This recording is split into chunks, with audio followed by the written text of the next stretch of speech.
Thousands of gun-carrying supporters of the Second Amendment protested in Virginia's capital against what they see as radical changes. This common-sense legislation does not violate the Second Amendment.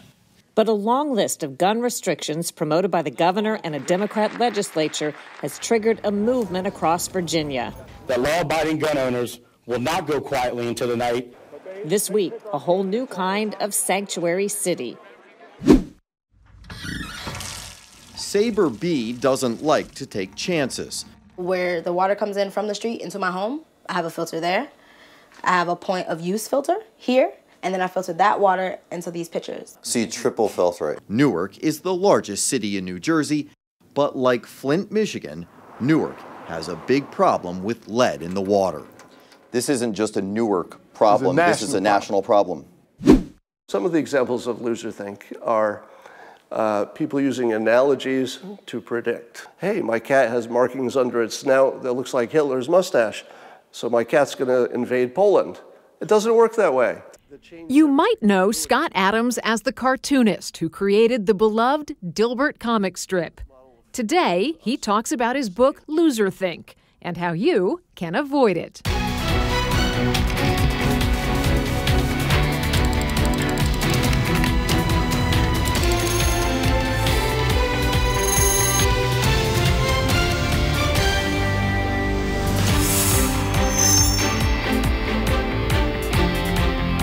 Welcome to Full Measure. I'm Sharyl Attkisson. We begin with an epic constitutional battle in Virginia that's drawing national attention. Inside of 2 months, nearly every county in the state has passed new measures supporting constitutional gun rights. The effort culminated with a massive, peaceful rally at the state capitol this past week, where the governor declared a state of emergency and warned there could be violence. We investigate what triggered a movement that is now being watched by both sides across the U.S.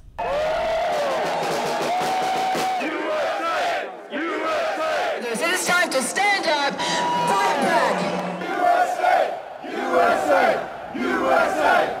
USA! This was the scene as thousands of gun rights advocates turned out for one of the biggest rallies in memory in Richmond, Virginia's capital. North, North, out!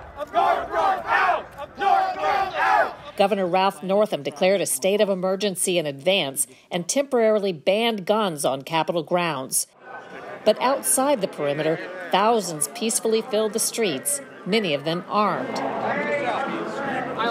The protests were triggered by a political sea change in the Old Dominion state. Democrats have just taken over the majority in both the Virginia Senate and the House of Delegates for the first time in more than 20 years. Members will receive the governor of the Commonwealth of Virginia. Together with Governor Ralph Northam, also a Democrat, they've promised one of the biggest single packages of new gun restrictions anyone can recall.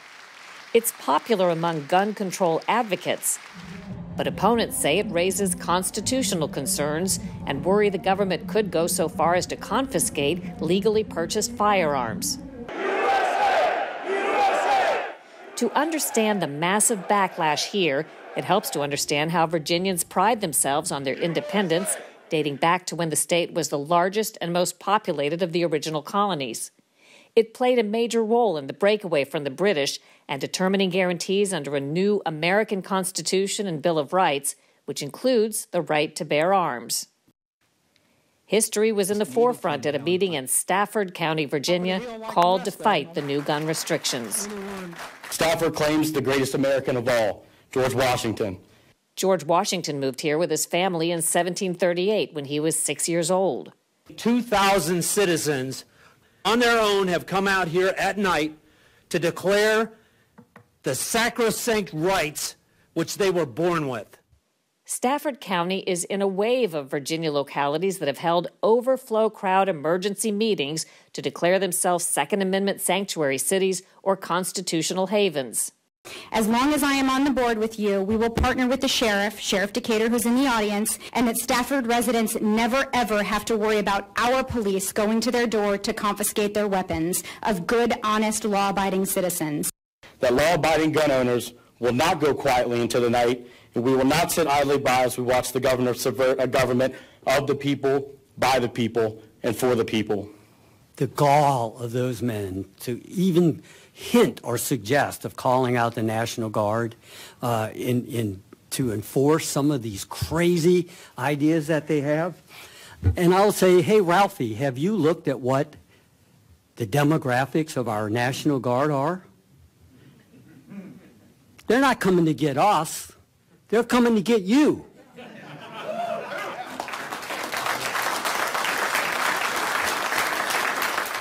Tally the vote. Motion passes 7-0.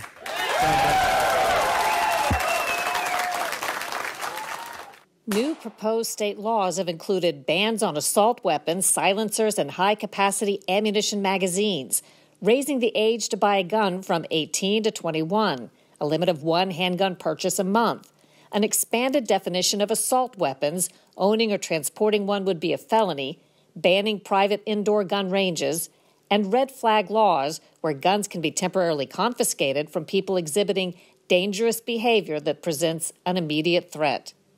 One draft bill would have outlawed some now legal guns, redefining them as assault weapons, making millions of Virginians felons overnight, according to the National Rifle Association. The governor has since said current owners could keep their guns as long as they register them with the government. Since November 6th, 130 Virginia counties, towns, and cities have passed pro-Second Amendment legislation. That includes 91 out of 95 of Virginia's counties. We headed to Virginia Beach the night of their special meeting. It's where a disgruntled city employee named Dwayne Craddock shot and killed 12 people in a mass shooting last May. Shots fired, second floor. It's about an hour before the meeting here in Virginia Beach, and there's already a huge line. The vast majority of the people waiting are wearing these orange stickers, Guns Save Lives, indicating they are pro-gun rights. I know that if anybody is going to get guns taken away from them, it's going to be people who have them legally, because that's the only ones that have it on record. So I don't think that's right. Virginia Beach Councilmember Jim Wood is one of the sponsors of the pro-gun rights measure. What does it say? It says we are encouraging the General Assembly to uphold the Constitution and to take no action that infringes on the Second Amendment. And what would be the net impact if that's approved? Well, I think it's part of an overall impact that's going around the entire state, where people are expressing their opinion on this in a peaceful manner. Like the rest of Virginia's local meetings, gun control advocates are, for the most part, staying home. We found only one person on the other side in line. Obviously, what we're doing isn't working. If we're having mass shootings or the amount of gun violence that we already have, we still need to work on it, not just say, well, we can't do anything because it's an amendment. And by the authority vested in me as mayor of the city of Virginia Beach, I hereby call a special session of the Virginia Beach City Council. By the time the meeting started, there were so many people they set up a TV monitor on the lawn outside. They, too, passed their gun rights measure. By a vote of 6-4, you have adopted the resolution. Neither Governor Northam nor top Democratic legislators responded to our interview requests. The governor recently addressed the movement to fight his new gun laws in his annual State of the Commonwealth address.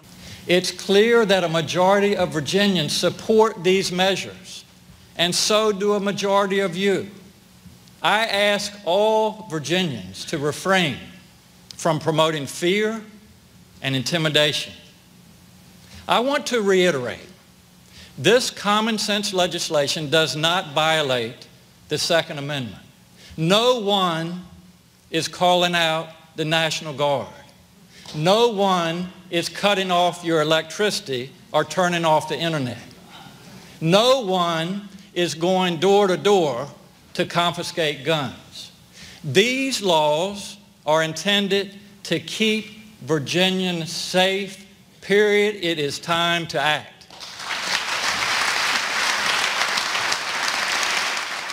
No matter what local ordinances have been passed, Virginia's Attorney General promises new gun laws will be enforced. Gun rights advocates insist they'll protect their constitutional rights. New gun restrictions are being proposed right now in other states, including Minnesota, Nebraska, Indiana, Rhode Island, Arizona, Georgia, Alabama, and Washington State. Ahead on Full Measure, you've heard about the water crisis in Flint, Michigan, but it didn't start or end there. We investigate the lead problems happening all over America next. Mention the city Flint, Michigan, and many remember a city water system dangerously contaminated with lead and a government response that failed residents. But what you may not know is cities in every state are grappling with water safety problems, some worse than Flint. Scott Thuman reports from one such place, Newark, New Jersey, where there are national implications. Saber B doesn't like to take chances. The filter on her kitchen faucet, just one element of a complex defense she's designed to get the cleanest water she can. Where the water comes in from the street into my home, I have a filter there. I have a point of use filter here, and then I filter that water into these pitchers. So you triple filter it? I triple filter the water, yeah. You don't believe that just one is enough? Absolutely not. Her home, one of the thousands in this city affected by a crisis in the water system caused by dangerously high levels of lead. In the shadow of America's financial capital and the gleaming towers of Lower Manhattan, Newark is the largest city in New Jersey. The old decaying infrastructure meant it has long had a lead problem. But back in 2017, the levels in parts of the water system spiked. Like most water crises, it started out with good intentions. They tried to change their water chemistry to reduce the amount of carcinogens that are present to meet EPA regulations, and it backfired because that change, lowering the pH, caused lead to come off the pipes and contaminate the water supply. Mark Edwards is a professor of civil engineering at Virginia Tech. He's been working on the problem of lead in water for more than 30 years. Edwards is best known as the scientist who brought national attention to the city of Flint, Michigan, when its lead levels rose dramatically in 2014 and 2015. The two are similar in that the lead levels that were in the water were very high. Actually, Newark's were slightly higher than Flint and probably affected a bigger population. Lead and water have been associated for millennia. The Romans used it for pipes and roofs, and the English word plumber comes from the Latin word for lead. But lead's dangers have also been understood for a long time. There's no safe level for it in the human body. In children, it can slow growth and cause learning problems. It lasts forever. It bends. If there's frost, they would never have to replace it and it doesn't leak. It's really the greatest plumbing material, except for the fact it poisons and kills people. In the U.S., lead was widely used in the 19th century, but concern about health effects encouraged some cities to restrict it in the 1920s. It wasn't until 1971 that lead in paint was outlawed. Lead pipes were finally banned in 1986. With about 13 million lead service lines nationally, Newark and Flint aren't exceptions. There are towns and cities all across the U.S. with potentially similar problems. In Newark, as in Flint, Saber says city leaders began by downplaying the problem. They told people that keep calm and carry on. There's no problem here. There's nothing to see here. The water's not poisoned. You're fine. In April of 2018, the city posted this notice on its website saying the water was safe to drink and was not contaminated. But that headline isn't accurate. Test results published by the city itself showed lead levels in some homes well above the federal action level. The truth at some point was that the water is unsafe to drink, right? The truth at some point, if you had a lead service line from your house, then there's a possibility that lead may have been leaching into your house water system if you had a lead service line. Everybody in the city of Newark don't have a lead service line. Kareem Adeem, the acting head of water and sewer for the city of Newark, says the city has responded well, even if communication could have been better. What would you have said differently? Just make it the terms that we have to use at times when we're explaining something, everybody don't comprehend them. They don't understand it. You know, you get bogged down in a 30 pages of explaining what happened. We need to just straightforward. this is what's going on, this is what we plan to do. The plan began with free water filters and starting slowly to replace old lead pipes, work that was projected to take a decade. Then in August last year, a breakthrough. The city got $120 million from the county, and it's now aiming to replace all lead service lines in just 30 months. One of the biggest and fastest pipe replacement programs ever in the U.S. We're replacing a little over 85 lead service lines a day. We just awarded 2 more contractors on January the 2nd. We're hoping to boost that number up to about 100 a day by the end of the month. This isn't just a Newark problem. This is a national problem. You're suggesting replace all the lead pipes everywhere. Remove all the lead pipes everywhere, upgrade the water and sewer infrastructure. This is the United States of America, the richest country in the world. We can do it. We're doing it right now in Newark. We're replacing lead service pipes. So if the Newark can do it, the country can do it. Even some of the city's strongest critics agree the response is now moving faster than they could have ever expected. But for Saber, it's forever changed how she feels about water. After they replace these lines, how will you feel? As long as I have some test results, as long as science supports it, I am fine with it. I'd still be filtering my water. Oh, from here on out, for the rest of my life, wherever I go, I'm gonna have a water filtration system wherever I live, right? Because this is terrifying, terrifying. So how big of a problem is this across the country? Well, the amount of lead in our daily lives is down dramatically over the past few decades, and that's thanks in part to bans on lead in items like gasoline or paint, and yes, pipes.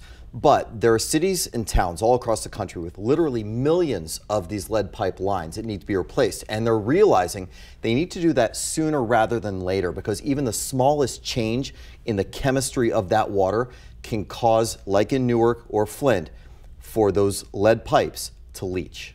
Great information. Thanks, Scott. Just ahead on Full Measure, stop thinking like a loser. Scott Adams, creator of the Dilbert comic strip, is here to tell us how to do that. Most anyone who's worked in an office setting with cubicles and an idiot boss can relate to the comic strip Dilbert, created by Scott Adams.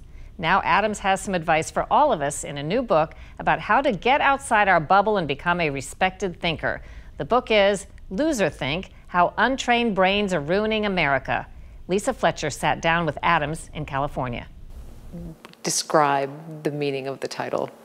So loser think is a word I made up, and it refers to the fact that we all have these blank spots in our mental model. So for example, if you'd never been an economist, you might not know how they think about things, or how scientists do, or psychologists, historians, artists. I'm not saying that some people are smart and some people are not smart. Nothing to do with that. It's just whether you've been exposed to the way people think in the different domains. Some of the examples of loser think are people using analogies to predict. Hey, this is my exaggerated example. Hey, my cat has markings under its snout that looks like Hitler's mustache, so my cat's going to invade Poland. It doesn't work that way. Now you say, okay, that's a stupid example because nobody would think that way. But then you look at the news, and people are saying, hey, President Trump is criticizing the press. Who else does that? Dictators. Next thing you know, he's going full dictator. But it doesn't really work that way, because that makes you think past the sale. The sale is, has the press reached a point where having your leader criticize them is actually what you would want? I would argue yes. We've reached that point where he's got free speech, they've got free speech, he can say what he wants, because they've crossed a line in many cases. So that's an example. Don't use analogies to make predictions. Is loser think a new phenomenon unlocked by social media, or is this something we've been dealing with for forever? We've dealt with it forever, but it seems more because of social media. And I talk about the technological change that changed everything. It ruined everything, really. And it was the ability for the media, social media and the news, to measure with precision who's clicking what. Fake news will get more clicks than real news. So the business model forces us into a state of sort of fight or flight. You know, our bodies are all cranked up, our hair's on fire, over everything. If you had to pick out one favorite section or chapter of the book, what is it? Well, I like the part about ego. So I talk about how to get out of ego jail. Now, the mistake is to think of your ego as who you are. Oh, my ego is me. I'm going to protect it. That is pure loser think. The trick is that if you put yourself in the position where you do embarrass yourself intentionally, you know, give a speech, maybe you're not that prepared, ask somebody out, you get turned down, take it all. And just wake up the next morning and see if your coffee tastes the same. It does. All right, so you are the creator of one of the most successful comic strips of all time, beloved Dilbert. Can you tell us something that maybe your audience and your fans didn't know or doesn't know about Dilbert? All right, here's a little trivia. Dogbert's original name was not Dogbert. He was the companion to Dilbert, and before he was syndicated, his name was Dildog. And I think you know why I changed it. Yeah. So that's a little trivia that some people know, but not too many. And now you know too. One more piece of advice from Adams to avoid loser think. Don't try to read minds. Adams says we too often incorrectly assume what other people are thinking. Next on Full Measure, an update to our Follow the Money reporting about tax money spent on hurricane relief in Puerto Rico. New questions about where the aid ended up. An update to our Follow the Money investigations into U.S. tax money committed to Puerto Rico after devastating hurricanes blamed for nearly 3,000 deaths. This past week, the governor of Puerto Rico fired the island's emergency management director. That after video surfaced of a warehouse with undistributed hurricane relief supplies dating back to 2017. That includes thousands of cases of water. Earlier this season, we tracked the U.S. tax money spent on hurricane relief, some of it lost to waste and fraud. By our count, $91 billion in U.S. tax money was earmarked for recovery. Of that amount, we found that the island has only received about $14 billion. The biggest single chunk, $5 billion, was spent fixing the electric system, which was already failing before the hurricane.